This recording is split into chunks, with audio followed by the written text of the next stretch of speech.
ओम नमः शिवाय। ओम नमः शिवाय। ओम नमः शिवाय। प्रथम वै हस्तं च द्वितीयं शरणं तथा तृतीयं लम्बहस्तं च चतुर्थं डमरूकरं तथा अभयं पंचम जाता तांडवं भवे सुधी। जय श्री गुरुदेव। मोहनानंद जी महाराज की जय हो। आत्मानंद जी महाराज की जय हो। गुरुवर दंडी स्वामी श्री देवानंद जी महाराज की जय हो। जय हो, जय जय श्री गुरु मंडल की जय हो। जय ईश्वरना महापर्वत ऐसराणा की जय हो। सुरेश्वर श्री जागन्नाथ जी मठाधीश्वरों की जय हो। जय हो अमृत गिरी जी महाराज की जय हो। आत्मगिरी जी महाराज की जय हो। जय हो। समस्त ऐसराणा के समीप में बसे हुए गांव और वहाँ के भक्तजनों को सादर प्रणाम और आप सभी की भी जय हो। और विश्व का कल्याण हो, प्राणियों में सद्भावना हो, धर्म की जय हो और पाप का नाश हो, यही मेरी कामना है। और इसी कामना के साथ में मैं अपने विचार आपके सम्मुख रख रहा हूँ। आध्यात्मिक प्रेमियों को एक विशेष सूचना देने जा रहा हूँ, जो आज मैं अत्यंत हर्ष के साथ गुरुमंडल की कृपा से ऐसी अद्भुत बात बताने जा रहा हूँ जिसे आप सुनकर मनोमन ईश्वर का धन्यवाद प्रकट करेंगे। जी हाँ, मैं बिल्कुल सत्य कह रहा हूँ। परम दयालु कृपालु आशुतोष महादेव की कृपा से मुझे ऐसी कृपा दृष्टि प्रदान की, उनकी दिव्यता से मैं आज एक सूक्ष्म रहस्य को जान सका, जो 18 लाख वर्ष पूर्व रहस्य का उजागर हुआ। यह बात जब मेरे समझ में आई, तब मैं भी स्वयं असंबित और आश्चर्यचकित ही रह गया। जी हाँ, आप परम सत्य सुन रहे हैं। ऐसा मेरा मानना है और अनुभव में भी पाया है। यह ऐसराणा महापर्वत, जो कि जालोर जिले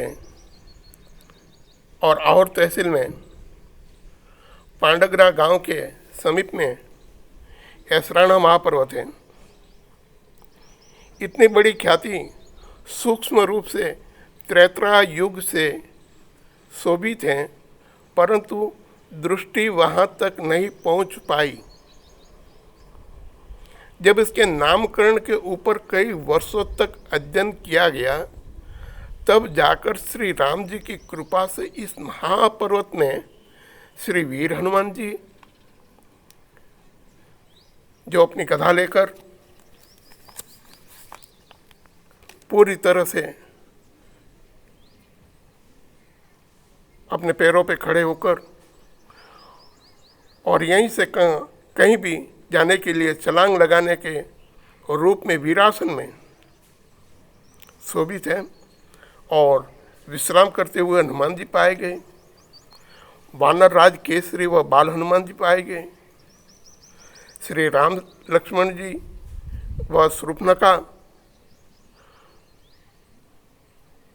कुबेर के आमंत्रण पर पधारे हुए श्री गणेश जी, जो उत्तर तरफ उनका मुख है, हिमालय की ओर से शिवलिंग लाते हुए हनुमान जी और गरुड़ जी महाराज कई तरह तरह के राक्षसी सेहरे, 10 मुख वाला रावण और श्री राम जी के अटूट सेना इस महापर्वत में आज भी शिला स्वरूप मौजूद हैं, जिनको मैंने अपने स्वयं की आंखों से निहारा है। इन सब के मुझे दर्शन होने के बाद भगवान से मैंने प्रार्थना की और श्री हनुमान जी की कृपा से इस ऐसराणा महापर्वत को वंदन करके ऐसराणा पर्वत का यह महामंत्र बनाया, जो इस प्रकार है। अब यह मंत्र उचित है या नहीं है, इनका तो ज्ञान वेदों को जानने वाले और साधु महात्मा ही जान सकेंगे। मुझे इसका ज्ञान नहीं है, फिर भी परमात्मा की कृपा हुई और उनके आदेश के अनुसार मैंने पूरी तरह से वेद मंत्र के रूप में इसको बनाने की पूरी श्रेष्ठता की है, जो ऐसराणा महापर्वत को स्वीकृति है। वो इस प्रकार है। श्री पहाड़ पहाड़ेश्वर ऐस वर्णाय नमः। ऐसराणा पर्वत महामंत्र। ओम श्रीम ओम ह्रीम श्रीम ह्रीम श्रीम श्री पहाड़ पहाड़ेश्वर ईश्वरनाय अड़ंगी अगार श्री रामदूताय कोलाहल सकल ब्रह्मांड विश्वरूपाय सुरेश्वराय नागेश्वर जागनाथाय महाबल प्रचंडाय सीता शोक निवारणाय अंगद लक्ष्मण महाकपि सैन्य प्राणदात्रे आंजनेयाय वायुपुत्राय मम सर्वकार्य साधय साधय हनुमते ओम ह्रां ह्रीं ह्रू फट् देहि ओम शिवम ओम सिद्धम ह्रां ह्रीं ह्रीं ह्रौं ओम स्वाहा। जय गुरुदेव, जय गुरुदेव,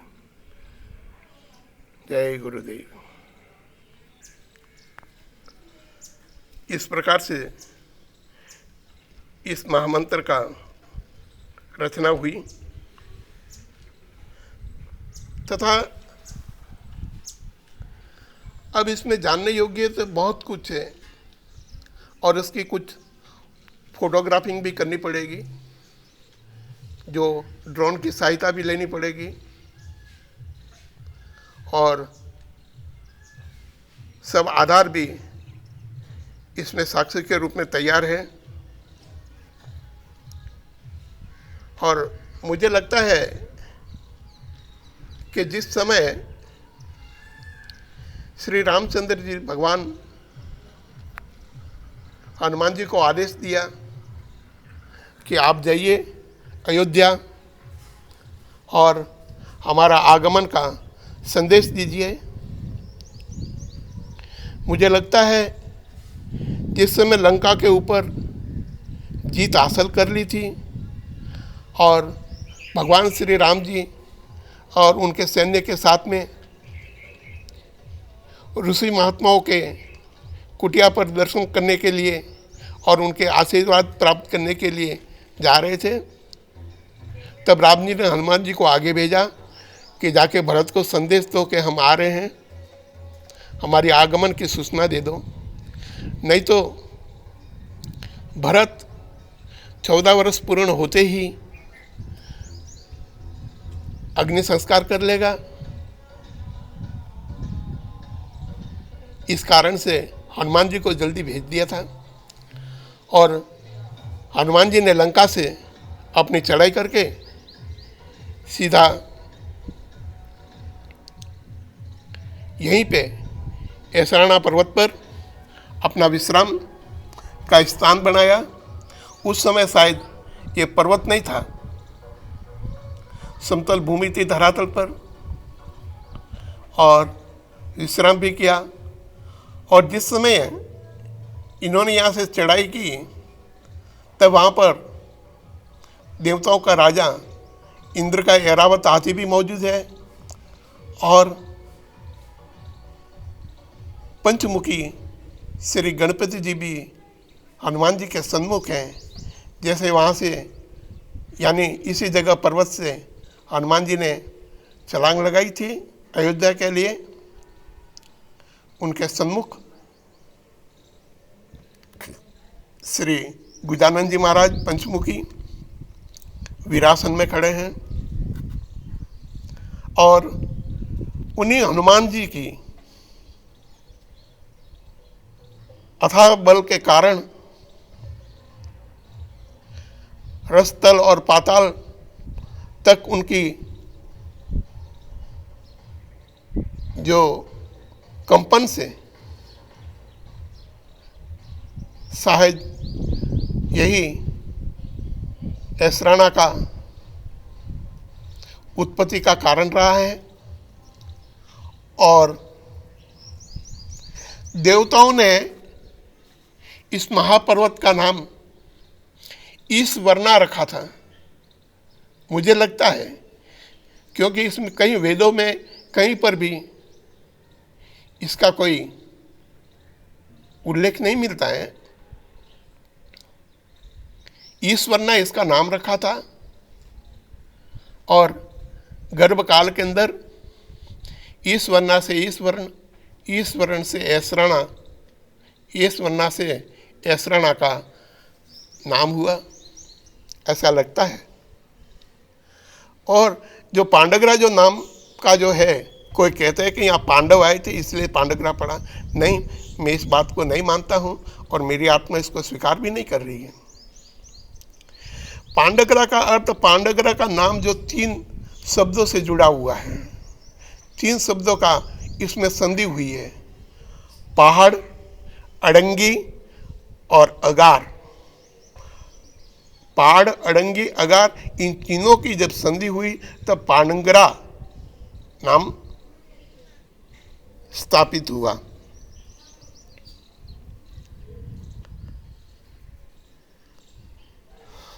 मैं